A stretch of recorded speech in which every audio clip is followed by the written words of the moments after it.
This is Earth School Radio, exploring the lessons of being human, one conscious conversation at a time. Okay, so I went down a rabbit hole this week about light. I'm not mad about it. I found out some cool stuff, and it was just kind of this organic thing that I wanted to explore. And I'll tell you a little story about it. So if you want to hear about it and join me, come on, get your snacks, sit down and tune in and whatever. Come on, let's talk about light. See you there. Welcome back to Earth School Radio. I'm your host, Sheila Say, and here we are, back at it again. We are in the RV, maybe a little different decor. I would like to introduce you to my buddy. This is a spider plant, first of all. I'm sure most of you know that, but that being said, his name is Peter Parker. So I call him Petey. And then my kids sometimes will call him Petey Gonzalez. And he got a little messed up in our last move, so I'm propping him's leaves up. And I've got a little crystal in here that I got super charged up on the beach the other day in the sun and in the sand and in the ocean. And so I'm putting that in there, bringing him back to life.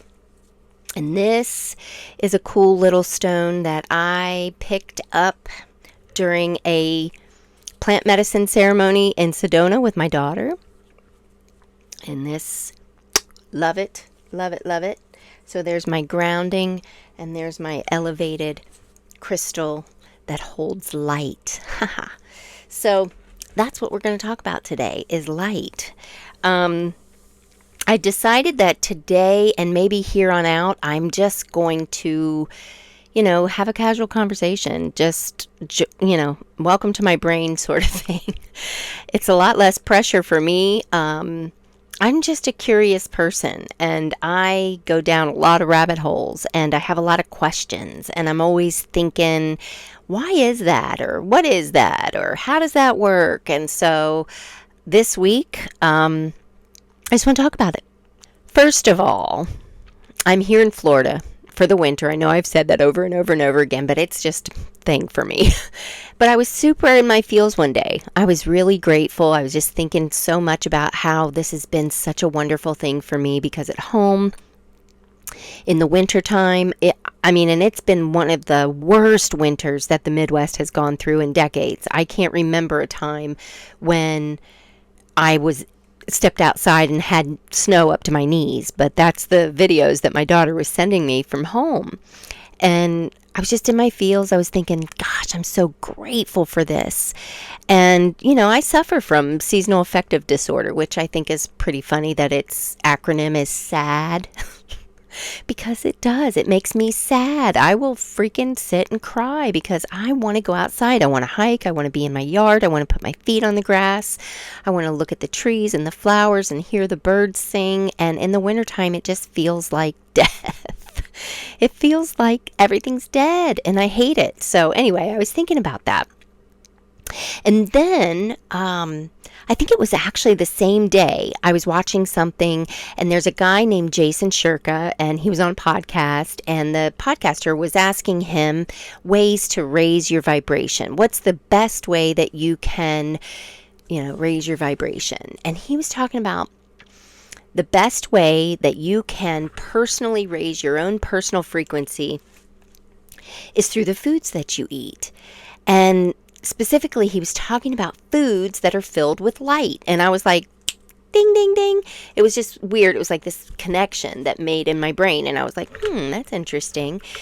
And I guess the foods that are filled with light, specifically, if you look at it, they call them biophotons. But foods that are fresh and vibrant and as close to their natural state as possible. They are directly storing solar energy, he was saying. And, those are different than foods that are highly processed.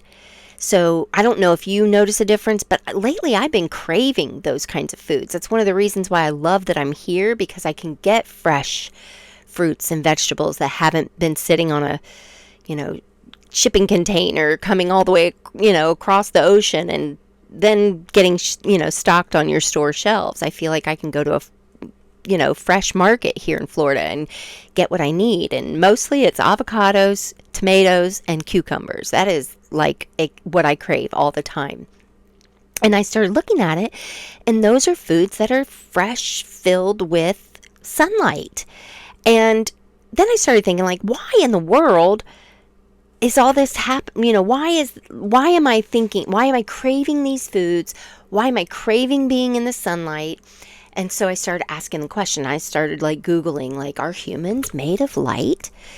Because I'm thinking, like, this must track, right? So I did. I looked it up, and believe it or not, yeah, we kind of are made of light. Those biophotons I was talking about, those are part of our body. And if you were to put a human body, in a dark room with a certain kind of special camera, you would emit a faint glow. And it has to do with your metabolism and stuff like that. But yeah, human beings actually glow a little bit. And I thought that was so amazing. And in my little research, I looked up this. I looked it up. Do humans glow? And then, are humans made of light? And I got this video of the moment of conception. It was a video of an egg and a sperm, and when the moment of conception, there's this, it's like a light that just explodes at the moment of conception. And then there was light. I think that's so cool. And I'll show a clip of it right here, right now. So take a look at this. You are seeing conception of a human being, and there it is, that light.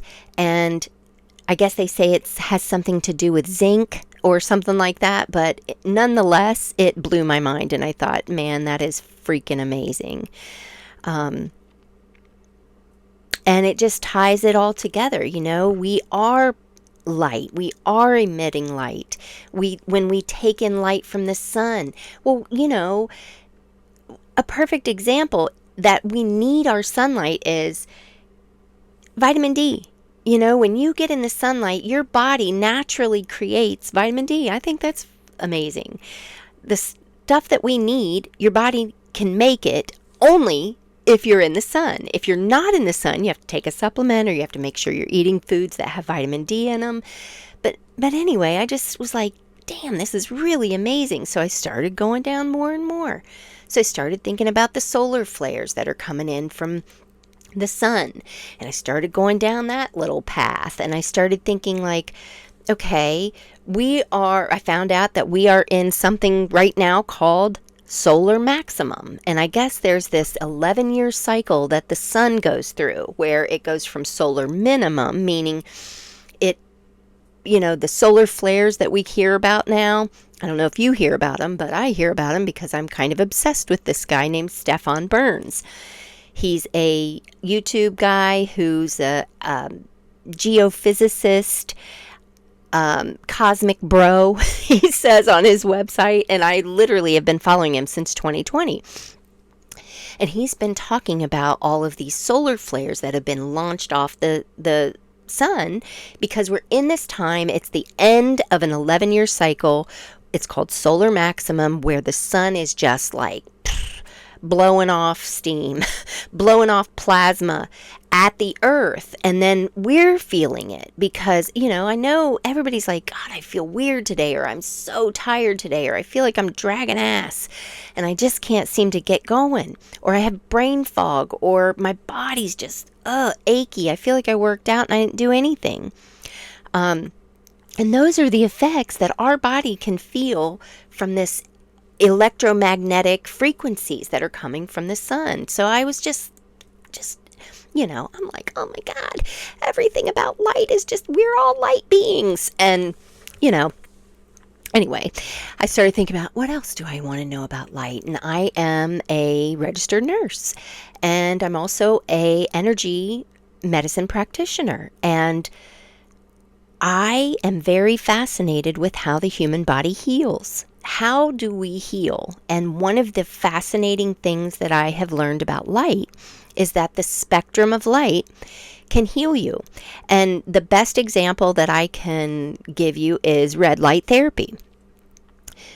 Red light therapy is used for everything. It's anti-aging, it's used for an anti-inflammatory, it's used for psoriasis, eczema. There's so many different things that red light therapy is used for. You know, you see those people with those red light masks on, which I would love to have if anybody wants to send me one. But yes, light can heal you also. I feel like just being in the sun heals me. It's good for your skin. You know, do your own research. Some people are very afraid to be in the sun. And then there's this controversial stuff that I've been hearing about, like, you know, have we been told that the sun is not good for us, that we should slather ourselves with SPF 80? And then come to find out that maybe that SPF is affecting us negatively? And that maybe the sunshine, the natural sunshine, is actually good for us? And then maybe that, you know, sunlight, looking at the sun, like sun gazing, is another thing that I've kind of just been finding out about, where you, at sunrise or at sunset, you sit maybe for 10 or 15 minutes and just gaze into the sun, that those electromagnetic frequencies or that light energy that we're getting from the sun actually, you know, has an effect on our brain, has an effect on our biochemistry. And I don't know I'm not the expert, but I do know that, you know, I've been reading a lot about it and doing a lot of research, and I think it's interesting.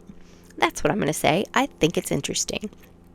You know, so yeah. So all of that being said, about healing, about the sun's energy, about our biology, I'm not trying to prove anything. I'm just curious about it.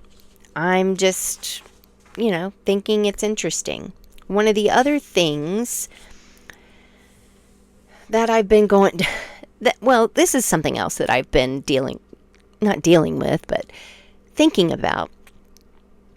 In the spiritual community, which I follow quite a few spiritual thought leaders, I guess you could say, that talk a lot about communication with angels or with beings, you know, from other dimensions. It might sound strange, but it's not strange to me. And I truly feel it very deeply. I feel during Reiki sessions, when I will be, you know, in that mode where I am, you know, a channel for source energy, that is light. I feel this light coming through me. And multiple times in energy healing sessions, I have felt angelic presence. I know that it is an angelic presence. And wonderfully, one of my clients, who is also, you know, psychically gifted, after the session was over, we were talking, and I said, I definitely felt an angelic presence. And she just said, Haniel. And I was like, yes. And I didn't get the name. She got the name. I felt the presence. She got the name. She goes, I was laying there and I just had this name pop into my head. And Haniel. Oh my gosh. I want to find out what Haniel is. So let me look real quick. Because, you know, I don't remember exactly, but Haniel is considered one of the archangels. It says, which it's freaking stuff just fascinates me. Haniel is recognized in Jewish lore and angelology as a significant archangel, often associated with the planet Venus and themes of grace, joy, and divine harmony. Often referred to as the grace of God, she is associated with the moon, intuition, and assisting individuals on their spiritual paths. And that particular day, I feel like it was completely resonant with the girl that I was in session with. And we both just were kind of like, that is so freaking amazing that I felt it. She got the name. So, are angels light beings? Well, when you think about it, think about like in the Bible or anytime anybody's talked about angels, there's a light, right? There's a light that surrounds them. Maybe another thing that I have been absolutely fascinated with, and you can tie it to light, is this story of Chris Bledsoe. He is a gentleman from North Carolina, I think it is. And way back in, I can't even remember the official year of when this happened, but he was a guy, owned a construction company, had a family. He suffered from Crohn's disease. He was suffering a lot. And I think one day in the book, he wrote a book called UFO of God. And I'm really into ufology. I'm into anything alien. I want to know about it. I feel it deep within me that there is a calling for me to understand all things galactic. I feel a call. I really do. And one of the first books that I read was his book called UFO of God. And so I told you the story about him. He took his son on a fishing trip one day, and he was with some friends of his, I think that he worked with or something. And they got to their spot, they got all settled, and he wasn't feeling well. And he was like, I'm going to take a walk. And he was depressed, and he was just kind of like, I need to go for a walk because I don't feel like socializing, but I want my son to have fun time, I think, is what he was thinking. And so he goes for this walk, and in this experience, he was walking, and he says he saw something that looked like a rising sun, big, huge orange ball of light, right? And he was like, how could... It was near sunset, I think he said, during this time. So maybe he thought it was the setting sun, but he was just... I can't remember exactly where he was, but he saw this orange orb. And then, I guess through a little bit of time, there were some beings that came from this orb, this plasma-like orb. There were these small beings with red eyes, he said. And I think that he got freaked out, and he had some time missing. There's a whole story about it. But he went back to camp. He was missing 4 hours of time, I think it was. Everybody was like, where have you been? We've been looking for you. We didn't know where you were. His son left the campsite or the fishing site and went to go look for his dad and couldn't find him. So then everybody starts to go out and find the son because Chris came back to the site and the son was still out looking for him.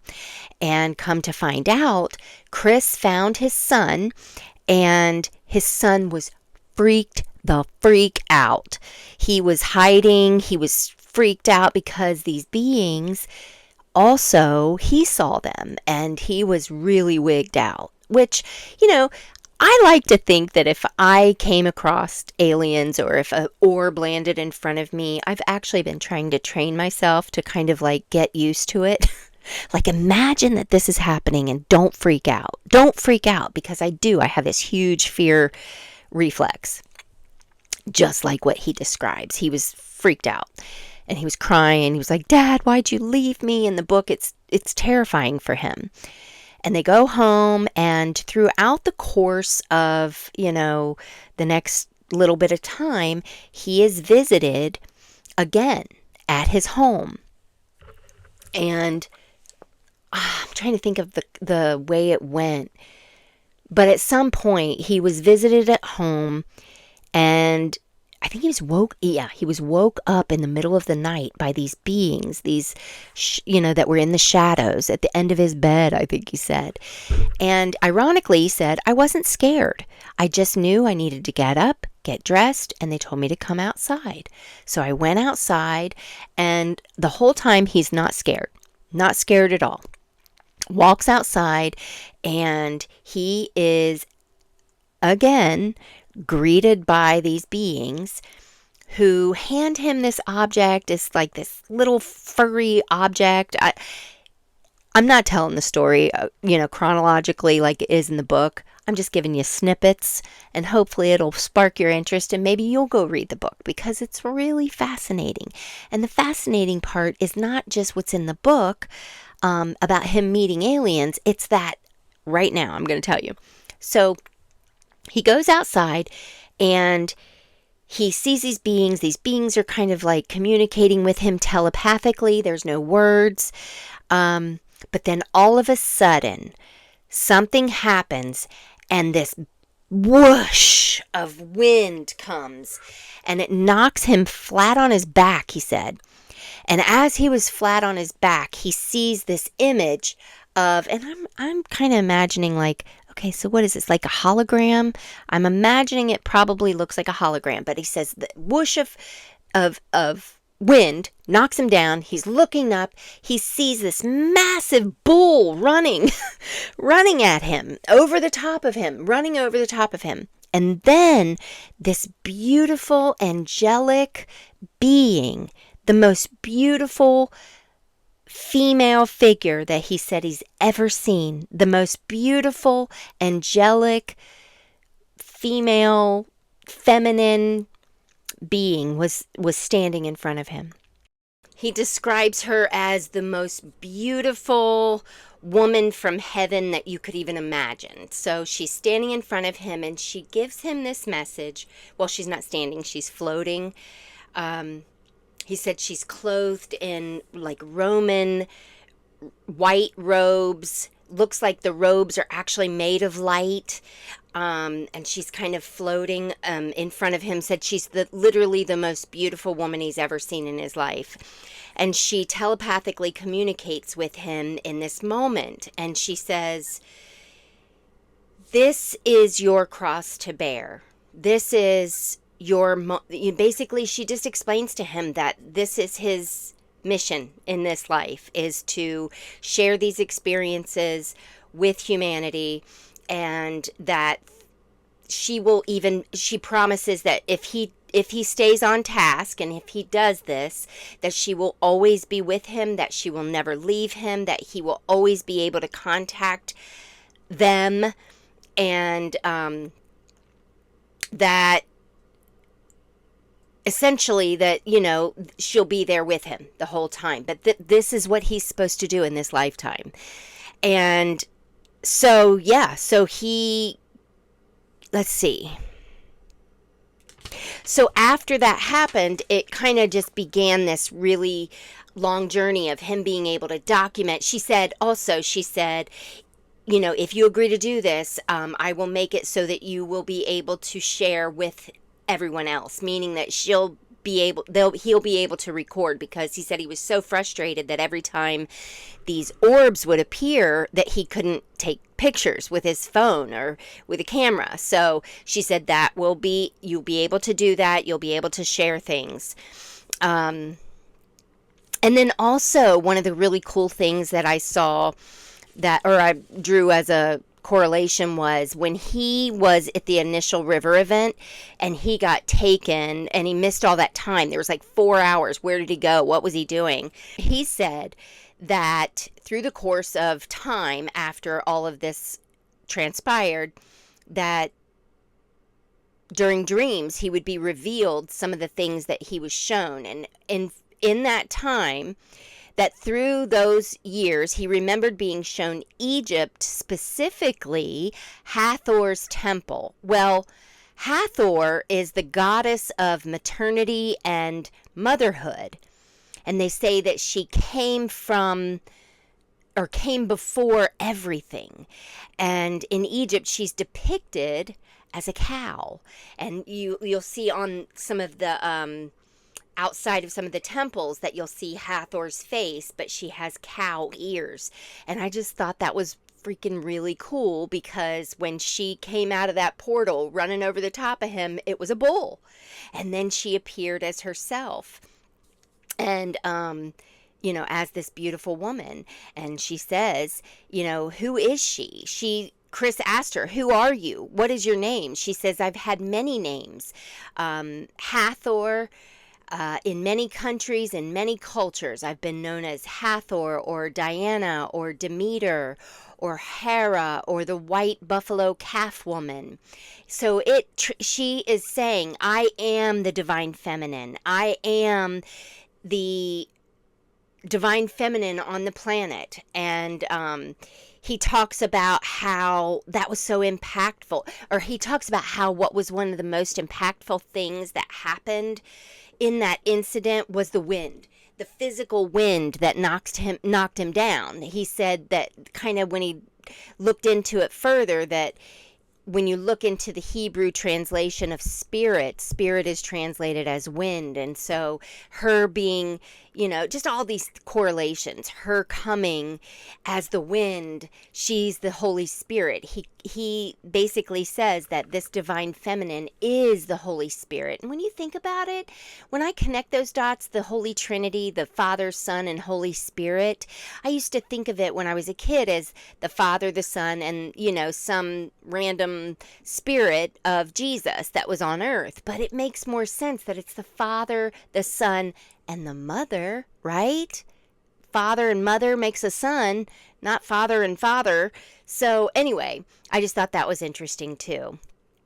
And so now at this point, all of this stuff is happening. And in 2013, so some time has passed. So now he's in contact with the government.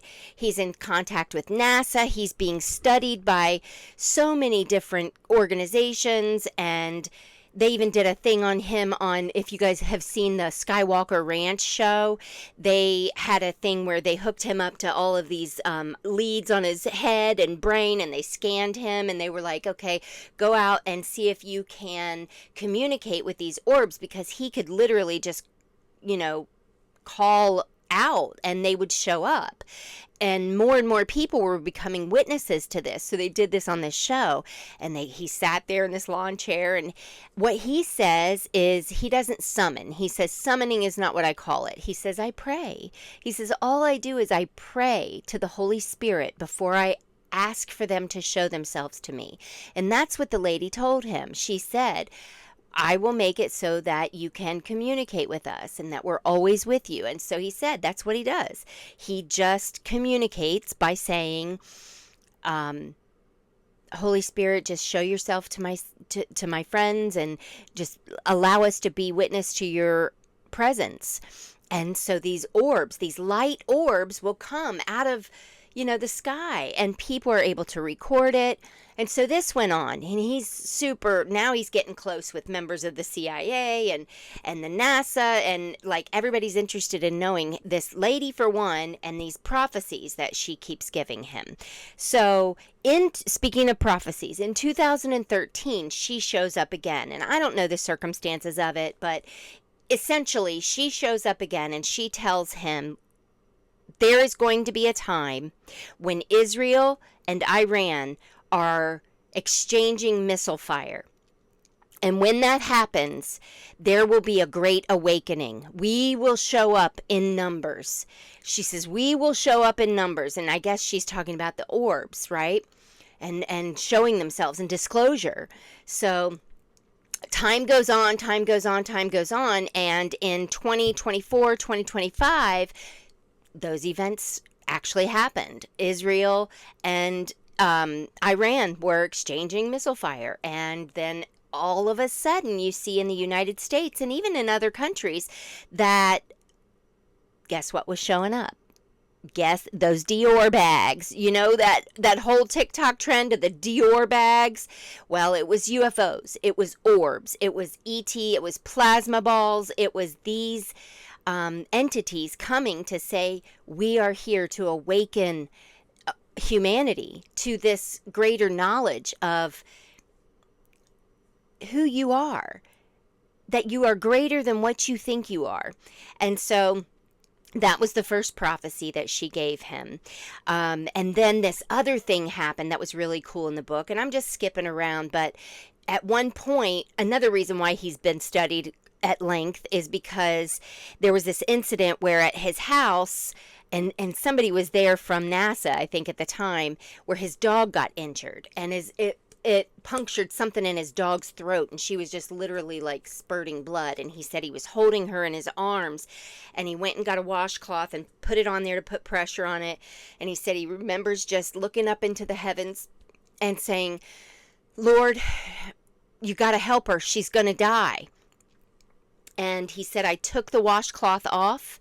The dog kind of shook herself, jumped up, and walked off. He said his whole kitchen was filled with blood from where the dog was, that there was blood everywhere. And this dog literally just got up and walked away. It was like a Jesus miraculous healing. And that's another reason why people are studying him. And this came from these encounters with these light beings. He was able to take on these abilities, these psionic abilities to, call out to these orbs, and they show up, and then to now be able to miraculously heal his animal.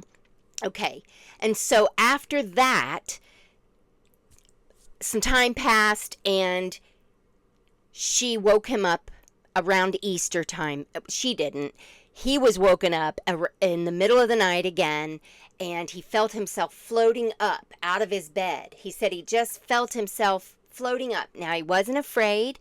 He said there was absolutely no fear. I just felt myself floating up, and there was this great light. He said I could see myself going through my attic, and I was going up into this light. I was just being pulled into a light.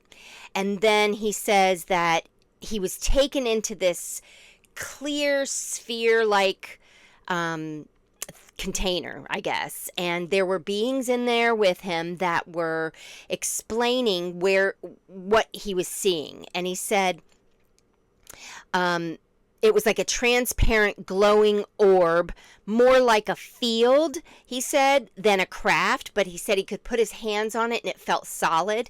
And he was being transported at high speed, he said, and he ended up being taken to an area that looked like it was the middle of the desert, canyon-like formations. He said he felt like there was this ancient energy, and then as this sphere that he's in with these beings, he's hovering, and he can look up in this canyon, and there is on this ledge this massive throne like carved into the rock face. Huge. And he said the lady is in front of this throne, and she's smaller, but she's floating, and his sphere is kind of floating somewhere right in front of her, so they're kind of like interacting with each other, and she's telepathically communicating with him. She's appearing again, floating with white robes. He's suspended in front of her, and she gives him another message, another prophetic message, which is really, really important right now because it's lining up to be here in the next month or so. So here's what she says. She's communicating telepathically, and she says, there will be a time when the star of Regulus will align with the gaze of the Sphinx. And when this happens, there will be a new knowledge. Humanity will reach a turning point. And basically, he's getting the message that, okay, so when the star of Regulus hits the gaze of the Sphinx, and something about it being red, the red star of Regulus hits the gaze of the Sphinx, there will be released into the world a new knowledge. And it's a marker, a moment in time when this specific star, Regulus, which is in the constellation Leo, which is Sphinx is a lion, and it's in the constellation Leo, which is very cool. Aligns with the gaze of the Sphinx, and it's a star, an ancient structure, a moment where things align, and it's also like this symbolic moment where it's connecting earth and sky. And since that, he said he went back. Okay, so they took him back. He got back in bed. He was back in bed and woke up and had this experience. And after that, he made some phone calls to try to find out what this meant. And there's been a lot of effort to pinpoint that exact day between the Star of Regulus and the gaze of the Sphinx and all of that. And he said that he initially had this telepathic feeling that it was sometime in the fall of 2026, and that his friends that he called lined that up. They said fall of 2026. And then somebody else introduced the idea that maybe it was around Easter. So nobody really knows. It's between Easter and in the fall of 2026. Well, Easter's coming up, ladies and gentlemen. And it actually, all of this speculation just kind of reminds me of the verse from the Bible where it says, no one knows the day or the time or the hour. What does it say? That no one knows the day or the hour, not even the angels. And that makes sense. She gave him this prophecy about the gaze of the Sphinx and the Star of Regulus. So when you step back and you look at all of this, the orbs, the beings, the lady, they all seem, different on the surface, but what's consistent is the element of them being light beings. The orbs are light. The beings themselves are luminescent. The lady herself, he describes as looking like she's made of pure light. And the other theme that goes through this is fear was removed. He was never afraid, except in that backyard incident. The feeling of love and knowledge of our true power, our connection to universal love and truth. And I think it's really profound. And if you ask me again to say, are we made of light?